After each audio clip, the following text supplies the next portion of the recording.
I am continuing in my reading. What I'm doing in this series is to read through the entire standard works of the Church of Jesus Christ of Latter-day Saints. This consists of the Bible, the Book of Mormon, the Doctrine and Covenants, and the Pearl of Great Price. I am continuing reading in a chronological order, according to event, not according to publication or volume, so I'm skipping around a bit as I move along.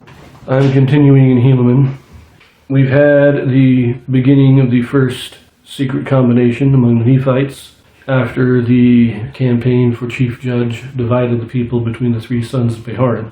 Pahoran II is elected. His brother Paonkai starts a armed insurrection and is executed. His followers then send Kishkumen to go murder Pahoran, and then Kishkumen, the third guy running for chief judge, becomes chief judge. Shortly thereafter, the Lamanites send a new army led by one Coriantumr, who takes the city of Zarahemla and kills Kishkumen.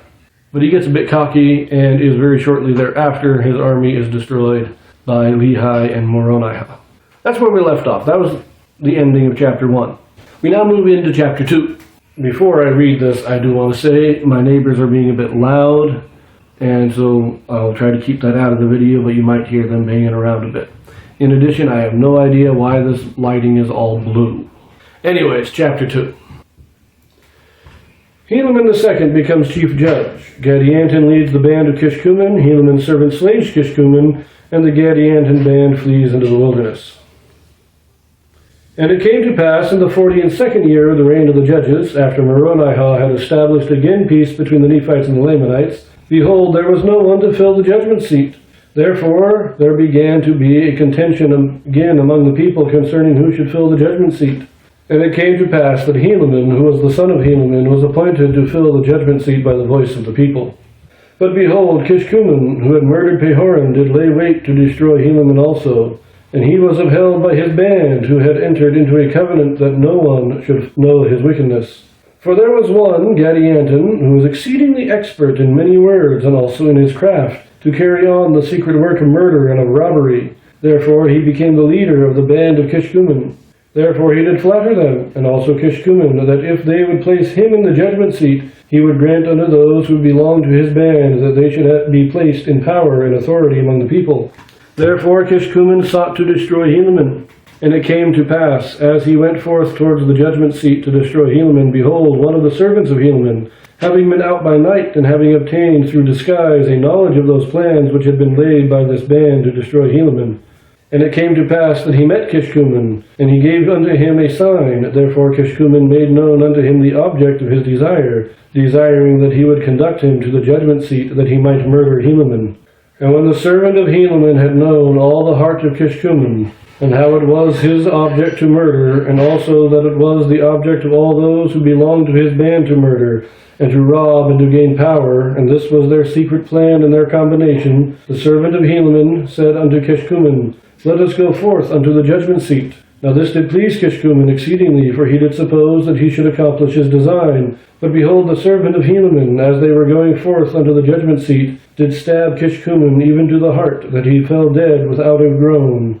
And he ran and told Helaman all the things which he had seen and heard and done. And it came to pass that Helaman did send forth to take this band of robbers and secret murderers, that they might be executed according to the law. But behold, when Gadianton had found that Kishkumen did not return, he feared lest that he should be destroyed. Therefore he caused that his band should follow him. And they took their flight out of the land by a secret way into the wilderness. And thus when Helaman sent forth to take them, they could nowhere be found. And more of this Gadianton shall be spoken hereafter. And thus ended the 42nd year of the reign of the judges over the people of Nephi. And behold, in the end of this book ye shall see that this Gadianton did prove the overthrow, yea, almost the entire destruction of the people of Nephi. Behold, I do not mean the end of the book of Helaman, but I mean the end of the book of Nephi, from which I have taken all the account which I have written. So now that Kishkumen is dead, all those sons of Pahoran who were campaigning to be the chief judge are dead. Now they have to have a special election. And it seems the two primary candidates were Helaman and Gadianton. Helaman wins the election. But Gadianton has made this deal with the band of Kishkumen. Remember, Kishkumen's band, they were the followers of Paonkai, the son of Pahoran. But Gadianton was not part of their original band. When we have the special election, Gadianton puts himself forward as a candidate for chief judge, and he may have been a member of the band, but he at least knows of them and makes contact with them and makes the deal with them to be their leader and be installed as chief judge. So when Helaman wins the election, they go out to kill Helaman because, as I said, when they killed Pehorin, Kishkumen became the next chief judge, as was his right, meaning he was the runner-up. He had the second most votes in the election. So if they killed Helaman, then the next candidate, the runner-up, would become the chief judge, and that would have been Gadianton. Now the servant of Helaman discovers all this. I don't think he was actually in the meeting where all of this was discussed. I think he was scouting around. He saw people giving the sign for entrance into the meeting. So you see somebody going into the back alley, knocking on the door, and giving some kind of hand signal to be let in.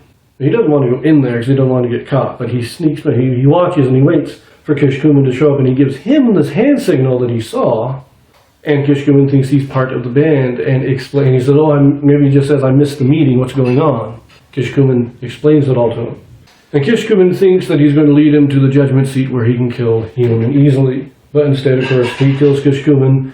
And again, he's able to tell Helaman not only about Kishkumen and the plan, but he's able to tell them where the band was meeting. And so Helaman sends the army out there to arrest him.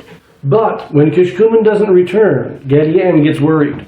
So he's been gone too long. If he had been successful, he would have been back already. So on the chance that he wasn't successful, we got to get out of Dodge. And they pack up and they leave, and they are never seen again. Well, not never seen again, but they are not found at that time. Now, that last note of Mormons, where he says, you will see at the end of this book, not the book of Helaman, but the book of Nephi. He's talking about the large plates of Nephi. When you get to the end of that record, you will see how these secret combinations that were started with Gadianton, how they proved the destruction of the Nephites. That is in his own lifetime. That's what he's talking about. I would say that's about at the end of the book of 4th Nephi is when that is fulfilled, or at least beginning to be fulfilled. Anyways, I will pick this up in chapter 3 next, so I will see you there.